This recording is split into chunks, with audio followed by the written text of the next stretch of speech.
The fantastic series, friends, of Daf Yomo. Friends, we are on page 17 over here in Masechet Menachot, making fantastic progress. We've already recorded over nearly a week and a half, 2 weeks and a half of material here on Masechet Menachot. Enjoying, actually recording this here from the cafeteria restaurant here in IKEA Center, here in Eshtaol area, in biblical Bet Shemesh area here in central Israel over here. And nothing like sharing over a few words within regards to the daily page of Daf Yomo. At the moment it's buzzing and very, very good atmosphere. That's one thing I was set out as. We don't just learn the Talmud together, we experience Israel also together. And that's something I will very much point out over here. So friends, what's going on over here today? We are learning about wisdom, brilliance, sharp minds. We're talking about the sharp rabbis, sages of the famous area of Pumbedita. Over here, the Talmudic Academy in Iraq, it was in that day. Now today's page opens with a statement of Khalifei de Pumbedita. What is that? The sharp ones of the city of Pumbedita, that one meal offering sacrifice can disqualify another meal offering sacrifice. That is to say that if at the moment the priest, the Kohen, is placing the fistful of flour taken for sacrifice on the altar, he the frankincense on the next day, which is on the time that it is permitted to be brought. This sacrifice of this korban will become invalid and disqualified over here. Now the Gemara is going to progress in today's page and continue that this is true even according to the opinion that a sacrifice does not become pigul unless the inappropriate thought referred to the entire essence of the sacrifice. Obviously we have to see the position of the great rabbis, the Chachamim, which is actually featured in yesterday's Mishnah in the Daf in page 16 over there, as well as the opinion of Rav Yossi in the Mishnah of page 13. So that'll be a good chazara for everyone to look back in. Nevertheless, here it is considered the entire essence of the korban, since a fistful of the flour and the levona, the frankincense, are placed together into the Bet HaMikdash vessel. Now, who are the Khalifei Pumbedita who taught this rule over here? Let's get this, because it was always inviting to learn about great wisdom, great rabbis of all throughout the Jewish history. They were the sharpest in of itself. Now we learn actually in page 17b, Gemara says that this was a nickname for two people, Iaifa and Avimi. They happen to have been the sons of the sage Rachba of Pumbedita, who was a student of Rabbi Yehuda, who happened to actually be the founder of the great yeshiva in that city. Now, these two achim, these two brothers, are mentioned a number of times all throughout the Talmud, mainly in the context of questions that they asked others, or various different robust halachic Jewish law arguments that they had with one another. For example, to give a dugma over here, as they say in Hebrew, the Gemara relates how Ifa reviewed all of Masechet Shavuot, which we actually learned about just under a year ago. It was about 9 months ago we started it. He reviewed all of Masechet Shavuot before Rabbah, and Avimi tested him and asked him questions on his words. Although they are identified with the Babylonian yeshiva in Pumbedita, they are quoted all over the Talmud Yerushalmi. And we find various different great Israeli sages discussing these teachings, but it's very, very interesting over here because there's so much insight. It's filled, let's just say, this entire portal of understandings into itself. Masechet Menachot on page 16.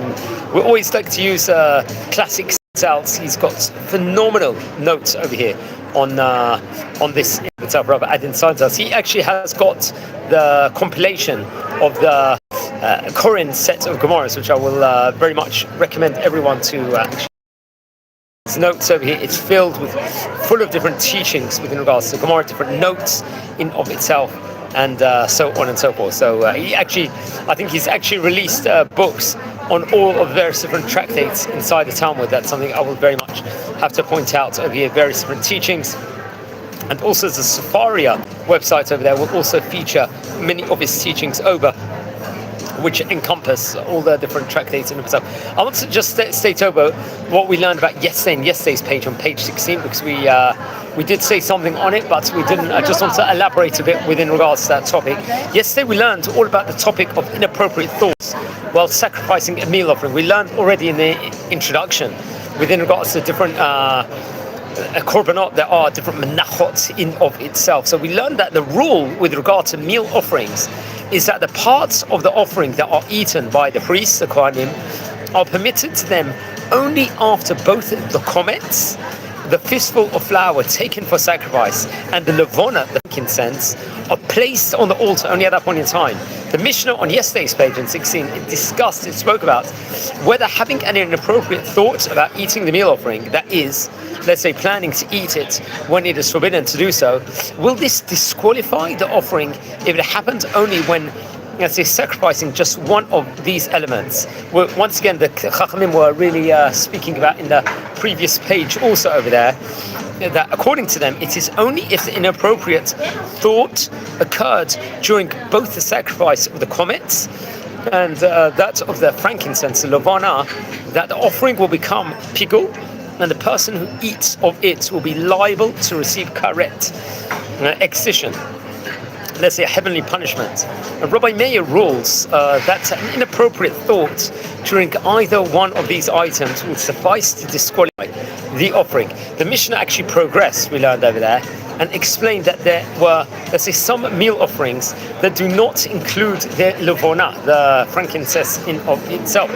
For example, a meal offering brought by a sinner, a transgressor, when a person is obligated to bring a sacrifice, a korban, for one of a number of specific averot, in the event that he cannot afford a more expensive sacrifice, he would be permitted to bring a meal offering of it. Very much see this in Sefer Vayikra, chapter number 5, in the book of Vayikra. It actually gives us good ethical teaching within regards to that when we are offering our services to Hashem. Just on a side note, that we put our heart inside of it in of its own right. Even if we're not a multi-millionaire, we've got a minimal amount of wealth within regards to it. It's still seen in God's eyes just as dear. If someone is a very poor person, they give a minimal, let's say a bread offering, it's got the same value as a multi-millionaire that gives away, like, say, rams or sheep as offerings also, because it's equivalent in itself. And another thing, the Mishnah explains another kind of meal offering, the meal offering brought by a sotah. We learned about that in Masechet Sotah very respectively. This was about 2.5 years ago here in our series over here, that the sotah, who was a sotah? It was a woman suspected, God forbid, of having an affair, causing adultery over there. We very much learned about that, I believe, in the Parashat Naso in chapter 5 in verse 25 over there respectively. In those cases, Rav Statel says, since there is only one element of sacrifice that acts to permit eating the offering, there is no, let's say, disagreement over there at that point in time.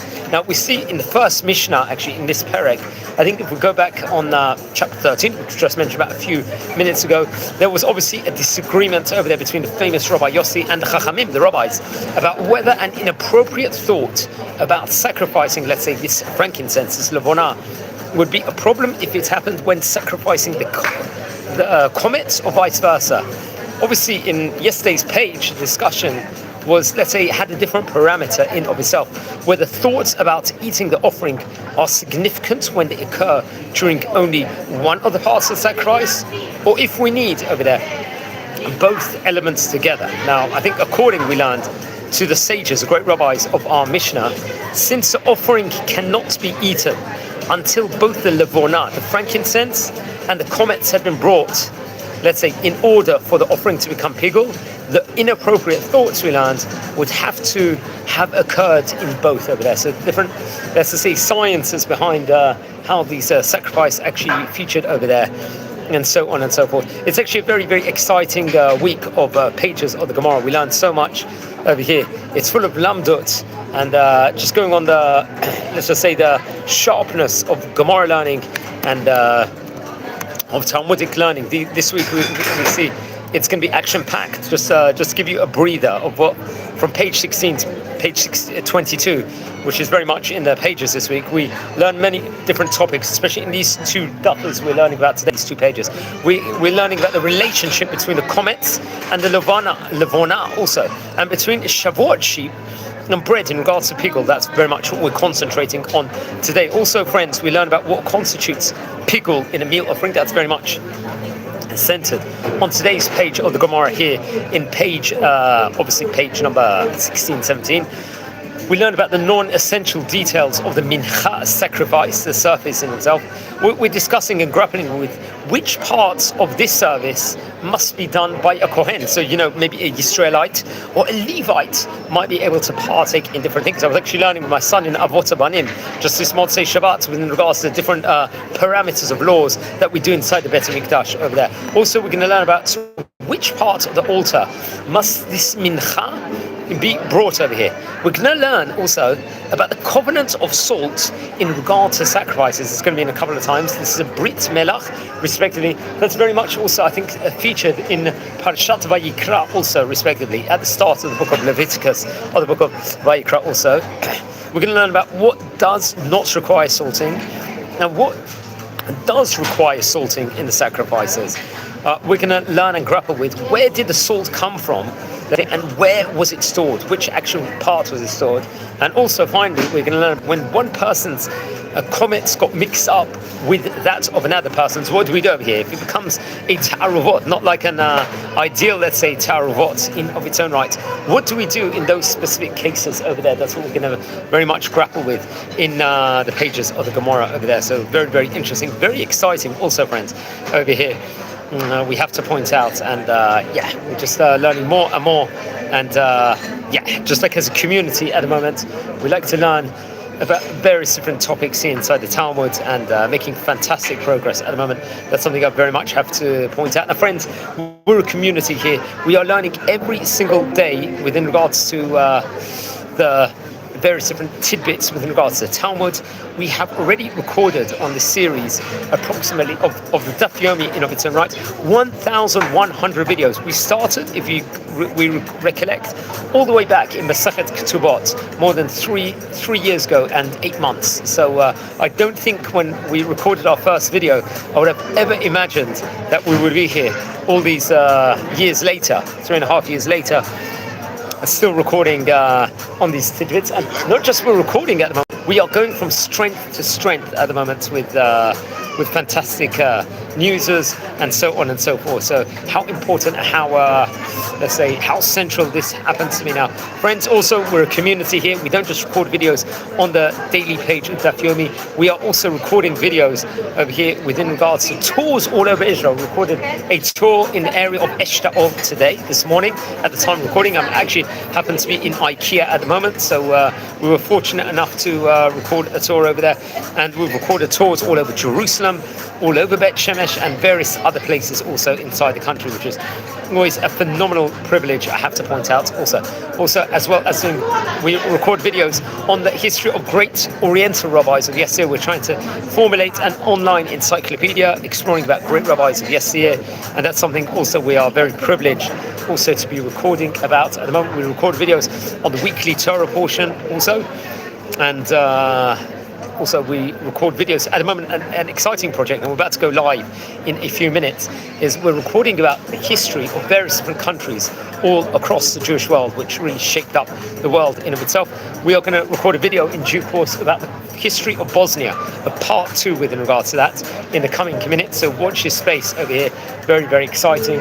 And we've already recorded historic videos about approximately 45 countries here inside the series. We've recorded about countries like Pakistan, Afghanistan, Sudan, Kuwait, and regular countries which have great communities like Turkey, Tunisia.